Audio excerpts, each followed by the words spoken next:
नमस्कार, स्वागत है एक बार फिर से आप सभी का आपके अपने ही परिवार हनुमान सेवा परिवार में। आशा करते हैं कि प्रभु श्री हनुमान जी और बाबा नीम करौली महाराज जी आप सभी भक्तों पर असीम कृपा बनाए रखें। दोस्तों, महाराज जी का सानिध्य, उनकी भक्ति एक मनुष्य के लिए कितना प्रभावशाली होता है, यह समय आने पर यह प्रकृति स्वयं प्रमाणित कर देती है। कभी विचारिए कि अगर महाराज जी यहाँ नहीं होते या उनका हमें बोध नहीं होता तो हर मनुष्य को अंततः यही आभास होगा कि हम उसी नमकीन प्रवृत्ति वाली उलझी हुई ज़िंदगी में कहीं ना कहीं बस प्रयासरत रहते। यह महाराज जी का बोध, उनकी उपस्थिति हमें इतना प्रबल कर देती है, इतना आत्मबल बढ़ा देती है कि हमें हमारे जीवन में घटने वाली सारी घटनाएं बहुत ही सहज प्रतीत होती है। और ये सभी के साथ होता है। जो महाराज जी से जुड़ते जाते हैं उन्हें हमेशा एक आंतरिक अनुभूति अवश्य होगी कि वह महाराज जी से जुड़ने से पहले किसी न किसी प्रकार से खाली थे। जब बाबा से जुड़ गए तो उन्हें अपनी आंतरिक स्थिति धीरे धीरे बढ़ती हुई प्रतीत होती है। महाराज जी ने कभी किसी भक्त को बांधा नहीं है, बस उन्हें नियंत्रण में रखा है। नियंत्रण में रखना इसलिए आवश्यक होता है क्योंकि ये जो मनुष्य है, ये जो शरीर है और ये जो जीवन है, ये तीनों के तीनों यह सब काल के वश में रहते हैं और पूरे जीवनोपरांत ये काल विपरीत या काल अनुकूल ही क्रियाएं करते रहते हैं। अतः मनुष्य को अगर थोड़ा सा नियंत्रण में रखा जाए तो मनुष्य बड़ा ही सुंदर पुष्प की तरह इस जीवन में खिलता है। महाराज जी की अधिकतर कृपाएं अप्रत्यक्ष ही रही हैं, परंतु बहुत ही दृढ़ रही हैं। अर्थात जो कृपाएं आपको वास्तविकता में ना दिखें, महाराज जी ने हर भक्त को एक आश्रय प्रदान कर रखा है।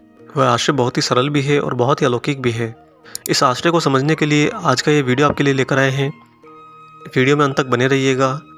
आज आपको एक ऐसी रोचक घटना के बारे में बताएंगे जहाँ पर महाराज जी अपने भक्त के आने वाले कालखंड को जानते हुए उसे किस तरह एक अचूक सुरक्षा प्रदान करते हैं। दोस्तों, इससे पहले हम आगे बढ़ें, आप सभी से गुजारिश है कि वीडियो अगर अच्छा लगता है तो वीडियो को लाइक अवश्य कीजिएगा। और जो लोग चैनल पर नए हैं, आप सभी का बहुत ही हार्दिक स्वागत है। वीडियो का आनंद लेते हुए चैनल को सब्सक्राइब अवश्य कर लीजिए, साथ ही बेल आइकन को ऑन कर लीजिए ताकि आने वाले सारे नए वीडियो आप तक सर्वप्रथम पहुँच सकें। आइए ले चलते हैं आपको इस बहुत ही अनोखे अद्भुत घटनाक्रम पर। दोस्तों, उत्तर प्रदेश के परिवहन निगम के जनरल मैनेजर श्री आर.पी. वैश्य महाराज जी के भक्त रहे हैं। यह घटना है 1967 की, 1967 की, जब उनका तबादला दिल्ली हुआ था। तो चूंकि वे महाराज जी के थोड़ा और नज़दीक स्थान पर कार्यान्वित हुए थे, अतः उनके मन में बाबा के दर्शन करने की इच्छा जाग उठी और वे महाराज जी का दर्शन करने के लिए कैंची आए। थोड़ी देर यहाँ वहाँ की बातें होने के बाद बातों बातों में उन्होंने बाबा से बताया कि बाबा, मैं दिल्ली में कार्यभार ग्रहण करने के बाद कुछ समय के लिए कश्मीर भ्रमण के लिए जाना चाहता हूँ। महाराज जी ने बड़ी प्रसन्नता जाहिर करी और कहा कि अवश्य जाओ। थोड़ी देर में जब आर.पी. वैश्य आश्रम से जाने लगे तो बाबा ने उन्हें एक छाता देते हुए कहा कि इसे अपने पास रख ले, वहाँ पानी बहुत बरसता है, यह तेरे काम भी आएगा।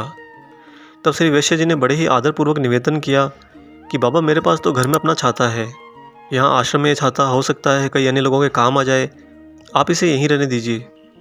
परंतु महाराज जी अपने आदेश से टस से मस ना हुए और अंत में बाबा के ही आदेश पर उन्होंने वह छाता अपने पास रख लिया। तत्पश्चात वैश्य जी अपने कार्यभार से अवकाश लेकर कश्मीर घूमने के लिए गए और जब वे कश्मीर से लौटे तो वह छाता बाबा को लौटाने की गरज से पुनः कैंची धाम आए। महाराज जी के समक्ष पहुंचकर वैश्य जी से पहले कुछ कहते, उन्हें देखते ही बाबा ने कहा कि छाता लौटाने आया है। बाबा के इन शब्दों की यथार्थता से वैश्य जी अवाक रह गए। तब बाबा ने कहा कि रख ले, इसे अपने पास ही रख ले, इससे तेरी छत्र छाया रहेगी। श्री वैश्य को महाराज जी की बातें उस समय तो समझ में नहीं आई, परंतु वे बाबा की बात भी कैसे टाल सकते थे। अतः वे महाराज जी के दर्शन करके प्रसाद पाके उस छाते के साथ दिल्ली वापस लौट आए। दिल्ली से कुछ महीनों बाद उनका तबादला फिर लखनऊ हो गया और लखनऊ आते समय कुछ सामान दिल्ली में ही एक कमरे में बंद कर दिया। इसमें महाराज जी का वह छाता भी था।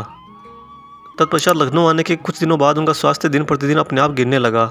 जब शरीर की गहन जांच कराई तो हृदय रोग के बाद जिगर रोग और जिगर रोग के बाद तिल्ली भी बढ़ गई। बलरामपुर अस्पताल में जाँच करने पर डॉक्टर ने पाया कि उनके शरीर में जो तिल्ली है वह 13 सेंटीमीटर बढ़ गई है। हृदय रोग के कारण तिल्ली का ऑपरेशन भी संभव नहीं था। अंततः इलाज के लिए अखिल भारतीय चिकित्सा विज्ञान संस्थान में गए और इसी कारण से उन्हें पुराने घर में ठहरना पड़ा। जब वे अस्पताल में भर्ती होने की तैयारी कर ही रहे थे तभी उनकी पत्नी की दृष्टि अचानक बाबा महाराज जी द्वारा दी गई उस छतरी पर पड़ी। यह घटना जून 1968 की गर्मी की थी। वैश्य जी की पत्नी उस छाते को लेकर अस्पताल गई और उसे अपने पति के तकिए के नीचे चुपचाप रख दिया। उनकी पत्नी बाबा महाराज जी की अदृश्य कृपाओं के बारे में भलीभांति जानती थी। जब वैश्य जी की उस अस्पताल में जांच शुरू हुई तो वहाँ के डॉक्टर ने जांच के उपरांत जिगर तिल्ली 13 सेंटीमीटर बढ़ गई है और वैश्य जी को 6 महीने अस्पताल में भर्ती रहने की सलाह दी।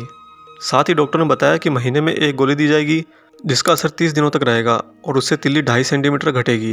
वैसे जी ने डॉक्टर द्वारा दी गई सलाह को अमल करने का निश्चय किया और वे अस्पताल में बिस्तर पर लेट गए। उनके तकिए के नीचे महाराज जी का दिया हुआ वही छाता था, परंतु उन्हें इसका ज़रा भी आभास नहीं था। फिर डॉक्टर के निर्देशानुसार उन्हें पहले दिन एक गोली दी गई। उसके दूसरे दिन प्रातःकाल श्री वैश्य जी को महसूस हुआ कि वह पूरी तरह से अचानक से स्वस्थ हो गए हैं। आंतरिक रूप में ऐसा लगा जैसे तिल्ली बड़ी ही नहीं है। उन्होंने अपना अनुभव डॉक्टर को बताया और निवेदन किया कि तिल्ली का पुनः परीक्षण कर लें एक बार। तब डॉक्टर ने बताया कि नहीं, यह संभव नहीं है। आप पहले 6 महीने तक यह एक एक करके गोलियां खाइए और 6 महीने के उपरांत ही इसकी जांच की जाएगी। तब वैश्य जी ने महाराज जी की प्रेरणा से अपनी पत्नी को वहाँ के प्रमुख चिकित्सा अधीक्षक के पास भेजा ताकि उनका आदेश मिल सके और उनकी जाँच दोबारा हो सके। प्रमुख चिकित्सा अधीक्षक ने जाँच करने का आदेश दे दिया। तब डॉक्टरों ने जब दोबारा उनकी जाँच करी और तिल्ली की जाँच की तो पाया कि वह पूर्ववत अपने मूल स्थान पर आ गई है। डॉक्टर बड़े ही हैरान थे कि एक ही दिन में ये कैसे हो सकता है, क्योंकि एक गोली खाने से तिल्ली 13 सेंटीमीटर घटकर शून्य नहीं हो सकती। जिन डॉक्टर ने उनकी जांच करी वो अपना सिर पकड़े बैठे थे और इन्हीं विचारों में उलझे थे कि यह सब संभव कैसे हो सकता है, ये तो हो ही नहीं सकता। इस पर वैश्य जी की पत्नी ने उनके तकिए के नीचे से वह छाता निकाला जो बाबा ने दिया था, उसे दिखाते हुए कहा कि इसके प्रभाव से यह हुआ है। डॉक्टर सोच नहीं पा रहे थे कि छाते और तिल्ली में क्या संबंध हो सकता है, परंतु आरपी वैश्य सब समझ गए। महाराज जी ने छाता ही नहीं बल्कि एक छत्र छाया उनको दी थी और बाबा आने वाले कालखंड में घटने वाली सारी घटनाएं पूर्ण रूप से जानते हैं, ये बात भी यहाँ पर दृढ़ हो गई।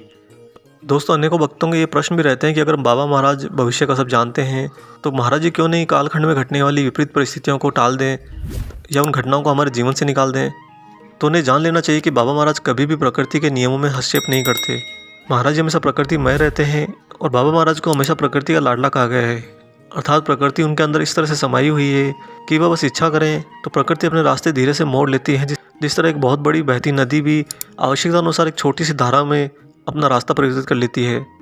दोस्तों, बाबा महाराज जी की कृपा जब भक्तों पर होती है तो वह इसी एक छाते की तरह एक छत्र छाया के रूप में होती है, अर्थात एक मौसमी प्रहार के समय बचाव के लिए नहीं होती, अपितु सारी ऋतुओं में आपके साथ रहती है। जो भौतिक जगत का छाता है यह तो आपकी सिर्फ बरसात में रक्षा कर सकता है, परंतु महाराज जी का जो छाता है, जो उनकी छत्र छाया है, ये आपके जीवन में हर परिस्थिति में हर क्षण आपके नज़दीक रहता है। आप इसे इस्तेमाल करें या न करें, यह अपना प्रभाव अवश्य करता है और यही उस कृपालु की अनंत कृपा है। उनका अपने भक्तों को छलकता हुआ दिव्य अनुभव है। जीवन में जब महाराज जी के आप सानिध्य में आते हैं तो आपको इस छत्र छाया का अवश्य आभास होगा और सबसे बड़ा परिणाम होगा कि आप जीवन में निश्चिंत हो जाएंगे। आपके स्वयं के आंतरिक स्वभाव में बड़ा ही ठहराव आ जाएगा और आपका दृष्टिकोण इस जीवन के प्रति और घटनाओं के प्रति परिवर्तित हो जाएगा। क्योंकि दोस्तों, इंसान का सबसे बड़ा भय पता है क्या है कि मनुष्य को हमेशा एक अकेलापन लगता है और ख़ास तौर से विपरीत परिस्थितियों में।